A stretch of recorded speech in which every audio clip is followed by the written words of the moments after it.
देश में आतंकी हमले की साजिश नाकाम हुई है। बड़ी खबर, देश में आतंकी हमले की साजिश को नाकाम किया गया है।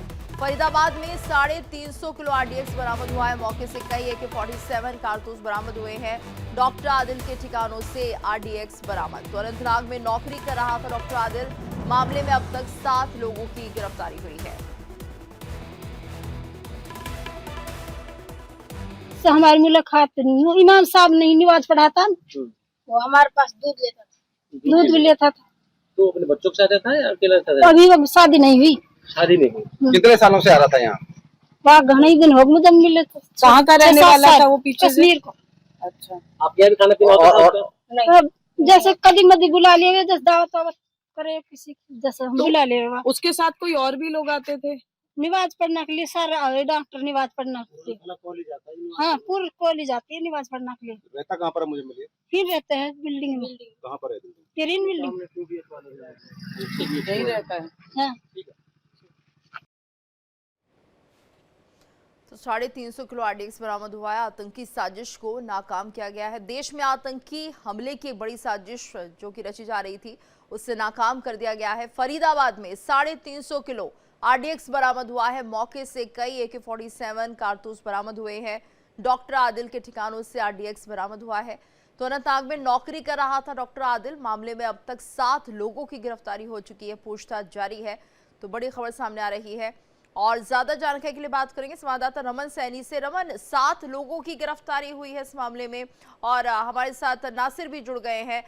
तो फिलहाल जिस तरह से हम देख रहे हैं रमन, अभी जो कार्रवाई की जा रही है, 7 लोगों से और जानकारी और इनपुट्स मिलेंगे। आखिर क्या किसी बड़ी वारदात को अंजाम देने की फिराक में थे? देखिए, निश्चित रूप में गीतू, जिस तरीके से ये पूरे जैश-ए मोहम्मद के नेटवर्क का भांडाफोड़ जम्मू कश्मीर पुलिस ने हरियाणा पुलिस के साथ मिलकर किया है, इससे आप समझ सकते हैं कि एक बहुत बड़ी आतंकी वारदात जो देश के अंदर होने जा रही थी, उसको फिलहाल होने से पहले ही जम्मू कश्मीर पुलिस और हरियाणा पुलिस ने मिलकर नाकाम बना दिया है। दरअसल इसके पीछे अगर आप देखें तो आदिल अहमद राथर नाम का एक डॉक्टर जो है, जो 31 अक्टूबर 2024 तक अनंतनाग के एक मेडिकल कॉलेज के अंदर अपनी प्रैक्टिस कर रहा था और प्रैक्टिस करने के बाद 31 अक्टूबर 2024 को अपना इस्तीफा देकर ये वेस्टर्न यूपी यानी कि सहारनपुर के इलाके में चला जाता है और वहीं पर अपनी गतिविधियों को शुरू करता है। इसी बीच में शायद इसका कांटेक्ट जो है वो जैश-ए मोहम्मद के संगठन के साथ हुआ है और उसके बाद से ये आतंक के रास्ते पर चल पड़ा। अभी तक 2 डॉक्टर, 2 मेडिकल स्टाफ के व्यक्ति और कुल मिलाकर 7 लोग, जिसमें एक मौलवी भी शामिल है। 5 लोगों की गिरफ्तारी श्रीनगर से कश्मीर घाटी से हुई है और 2 डॉक्टर्स जो हैं वो फरीदाबाद से गिरफ्तार किए गए हैं। अल फलाह एक बिल्डिंग है हरियाणा के अंदर, फरीदाबाद के अंदर, जहां पर ये डॉक्टर एक कमरे को किराए पर लेकर रहता था। करीबन 3 महीने पहले उसने ये कमरा जो है वो किराए पर लिया था और यहीं पर अपना सारा साजो सामान जो है वो रखता था और प्रैक्टिस जो है वो सहारनपुर के इलाके में वो करता था। जब जम्मू कश्मीर पुलिस को इंटेल इनपुट के माध्यम से इसकी जानकारी मिली तो 7 तारीख को आदिल अहमद राथर की गिरफ्तारी सहारनपुर से की जाती है और उसके बाद जब उससे पूछताछ होती है तो अनंतनाग में जिस मेडिकल कॉलेज के अंदर वो प्रैक्टिस कर रहा था, वहां के एक जो उसका लॉकर है, वहां से AK-47 राइफल जो है वो बरामद की जाती है और उसके बाद ये पूरा मामला जो है वो आतंक से जुड़ जाता है और सीधे तौर पर JIC यानी कि ज्वाइंट इंटरोगेशन सेल जो है वो पूछताछ करती है और इसी पूछताछ के दौरान आदिल अहमद राथर ये बताता है कि फरीदाबाद में भी उसका एक किराए का कमरा जो है वो, जहां पर वो अपना साजो सामान रखता है। और कल देर शाम जो है, जब जम्मू कश्मीर पुलिस हरियाणा पुलिस के साथ मिलकर वहां पर एक बड़ा ऑपरेशन लॉन्च करती है, करीबन 14 से 15 गाड़ियां वहां पर उस अल फलाह यूनिवर्सिटी के बाहर पहुंचती हैं और जिस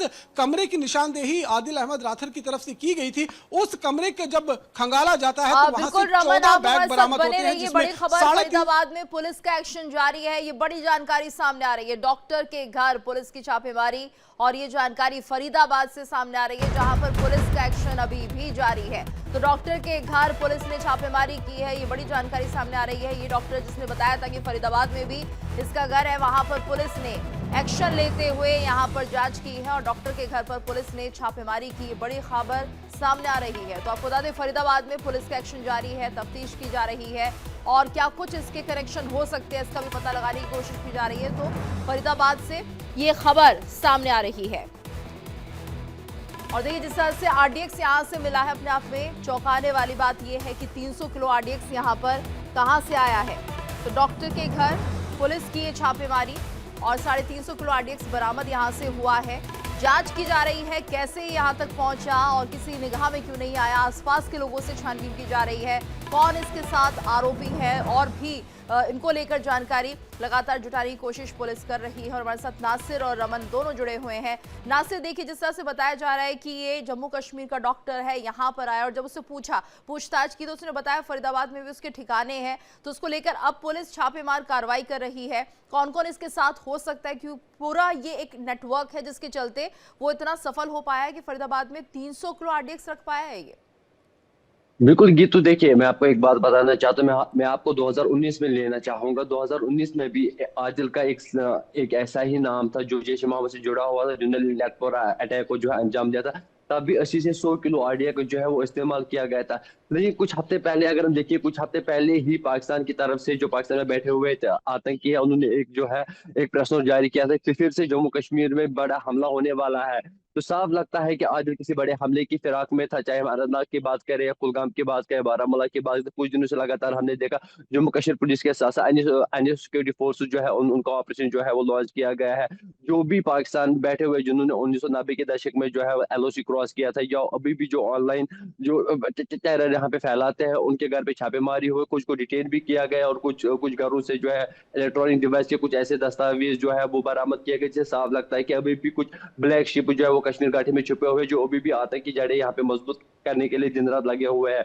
उनके खिलाफ जो है लगातार ऑपरेशन चल रहा है। वहीं अगर आदिल के हवाले से अगर बात करें, अनंतनाग के आतंकी जड़ माना जाता है, जो हॉटबेड जो टेररिज्म का माना जाता है, वो दक्षिणी कश्मीर माना जाता है, जिसमें अनंतनाग, पुलवामा, त्राल, कुलगाम की या शुपियन की अगर बात करेंगे तो आतंकवाद ने इन इलाकों से जो है जन्म लिया। और कई सारे बड़े आतंकी, चाहे हम बुरहान वानी की बात करें, सब्जार वानी की अगर बात करेंगे या नवी जाट की अगर बात करें, इन्हीं इलाकों में वो पनाते रहे और इन इलाकों से उन्होंने आतंकी जड़ें जो है मजबूत किया है। तो कहीं ना कहीं आदिल का पकड़ना और 300 किलो आरडीएक्स जो है जो यूपी सहारनपुर में बरामद किया गया, से साफ लगता है कि जो कुछ हफ्ते पहले ही पाकिस्तान के में बैठे आतंकियों ने एक जो है नोट जारी किया था कि बड़ा हमला होने वाला है। तो कहीं ना कहीं ये हमले की तैयारी जो है वो आदिल कर रहा था। कहीं ना कहीं इसमें अनंतनाग से भी कई सारे ऐसे लीडर्स जम्मू कश्मीर पुलिस को मिले हैं। तो आने वाले समय में कुछ और लोगों को जो है डिटेन किया जाएगा, उनसे इंट्रोगेट किया जाएगा और भारी मात्रा में मुझे लगता है कि आने वाले समय में असला और गोला बारूद और एक बड़ा नेक्सस जो है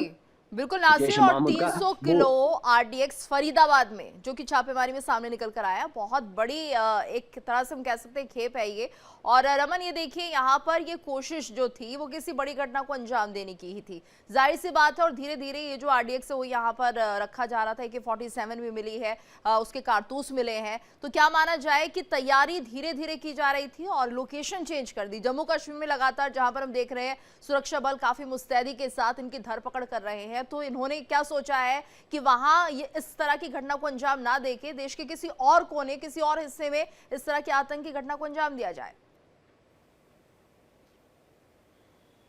बिल्कुल सही कहा गीतू आपने। जिस तरीके से कश्मीर घाटी में इस समय अगर हम देखें तो काउंटर टेररिज्म ऑपरेशन जो है वो लगातार किए जा रहे हैं और आतंकवादी जो कश्मीर घाटी के अंदर मौजूद हैं उनको कोई मौका नहीं मिल पा रहा है कि वो किसी तरीके से किसी बड़ी आतंकी वारदात को अंजाम दे। इसीलिए लगातार इस बात के इनपुट पहले से ही जनरेट हो रहे थे कि कहीं ना कहीं लश्कर और जैश मिलकर देश के अन्य हिस्सों में भी बड़ी आतंकी वारदात को अंजाम दे सकता है और देश को दहलाने की कोशिश कर सकता है। अब फरीदाबाद में जिस तरीके से 350 किलो के आसपास में आरडीएक्स, इसके साथ साथ में AK-47 राइफल, केमिकल्स जो हैं वो 5 लीटर के आसपास में केमिकल जो है वो बरामद किया गया है। इससे आप अंदाजा लगाइए कि फरीदाबाद यानी कि देश की राजधानी के बिल्कुल साथ सटा हुआ इलाका, जहां पर इतनी बड़ी तादाद में आरडीएक्स को लाकर इकट्ठा किया गया। और 2019 की अगर आप याद करें तो 14 फरवरी 2019 को पुलवामा में जो आतंकी हमला सीआरपीएफ काफिले पर हुआ था, वहां पर भी करीबन 200 से 250 किलो आरडीएक्स का इस्तेमाल हुआ था। तो अगर इस आरडीएक्स का इस्तेमाल करने में आतंकी कामयाब हो जाते देश के राजधानी या उसके आसपास के इलाके में, तो आप समझ सकते हैं कि कितना बड़ा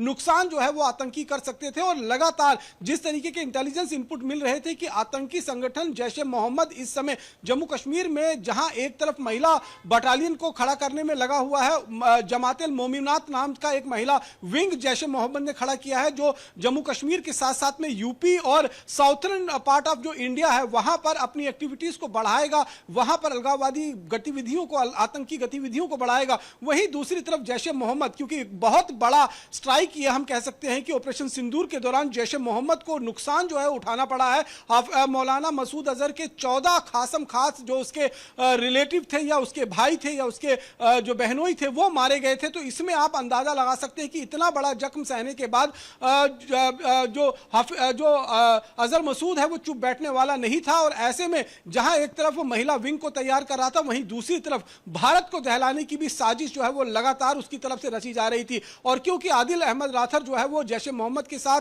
जुड़ा हुआ था, अभी फिलहाल पुलिस जो है इस बात को लेकर जांच कर रही है कि ये जो आरडीएक्स हथियार, पिस्टल, केमिकल जो यहां पर लाया गया है, तो केमिकल को तो प्रिक्योर किया जा सकता है, लेकिन आरडीएक्स और हथियार जो है कहीं ना कहीं ड्रोन के जरिए सीमा के उस पार से। रमन, आप हमारे साथ बने रहिए, नासिर आप भी बने रहिए। इस वक्त बड़ी जानकारी सामने आ रही है, प्रेस कॉन्फ्रेंस पुलिस की तरफ से हो रही है, सीधे ले चलते हैं। जिसके अंतर्गत एक एंटी टेरर मॉड्यूल पे काम करते हुए हमारी दोनों की जॉइंट टीम ने यहाँ पे जो है काम किया, जिसके अंदर एक एक्यूज को पहले यहाँ से पकड़ा गया था जिसका नाम है डॉक्टर मुजम्मल, और इस पे आगे कार्रवाई करते हुए जो है कल जो है रेड्स की गई, और जिसमें रेड्स के दौरान यहाँ पे लगभग 360 kg के आसपास इन्फ्लेमेबल मटेरियल है जो कि संभावित अमोनियम नाइट्रेट है। मैं क्लियर करना चाहूँगा कि इट इज़ नॉट आरडीएक्स, मैं इस बात को क्लियर करूंगा क्योंकि कई जगह ये चल रहा है, तो मैं क्लियर करना चाहूँगा इट्स नॉट आरडीएक्स।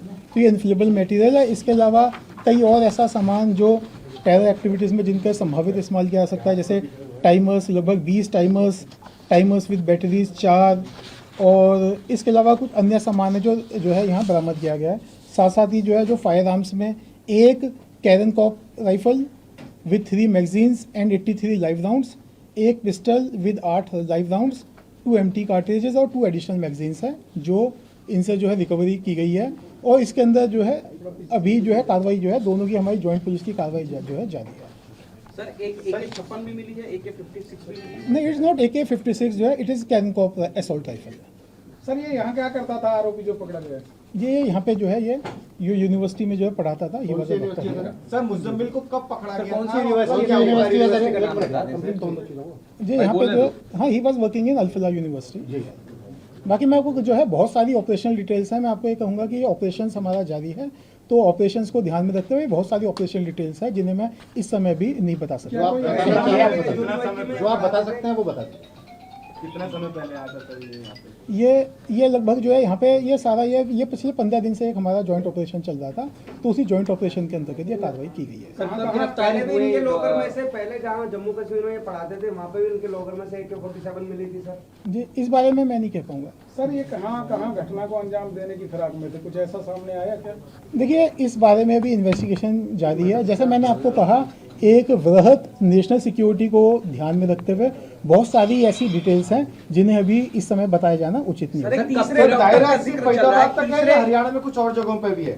देखिए जी अभी तक की जो इन्वेस्टिगेशन है उसके हिसाब से अभी यहाँ पे ही है, फरीदाबाद में। इसके अलावा अदर जो है एरिया में भी है, जैसे एक एक्यूजर इसके अंदर सहारनपुर से भी इसके अंदर गिरफ्तारी हुई है, तो एक ये जो है, हाँ, ये एक बड़ा मॉड्यूल है। डॉक्टर का जिक्र किया जा रहा है, ये डॉक्टर भी क्या इसका मुजम्मिल का साथी है, यहीं पर रहता है या कोई और डॉक्टर? नहीं, जो ये डॉक्टर है ये Muzammil is a doctor, he is a doctor. तीसरे एक और डॉक्टर की बातचीत जो अभी जो अभी फरार है, हाँ, उसके बारे में भी जांच जारी है। मुजम्मिल को कब गिरफ्तार किया गया फरीदाबाद से? सर उसे करीब 9-10 दिन पहले गिरफ्तार। सर कितने लोगों की गिरफ्तारी हुई है? ये तीनों लोग क्या करते हैं, मतलब जितने लोग गिरफ्तार हुए? अभी तक इसके अंदर 2 गिरफ्तार हो चुके हैं, जिसमें से एक हमारे यहाँ फरीदाबाद से गिरफ्तार हुआ है डॉक्टर मुजम्मिल, एक अन्य की गिरफ्तारी J&K पुलिस के द्वारा वो सहारनपुर से की गई थी। आदिल राठर की सहारनपुर से। सर ये फरीदाबाद से आता था या इलाज करता था मरीजों का?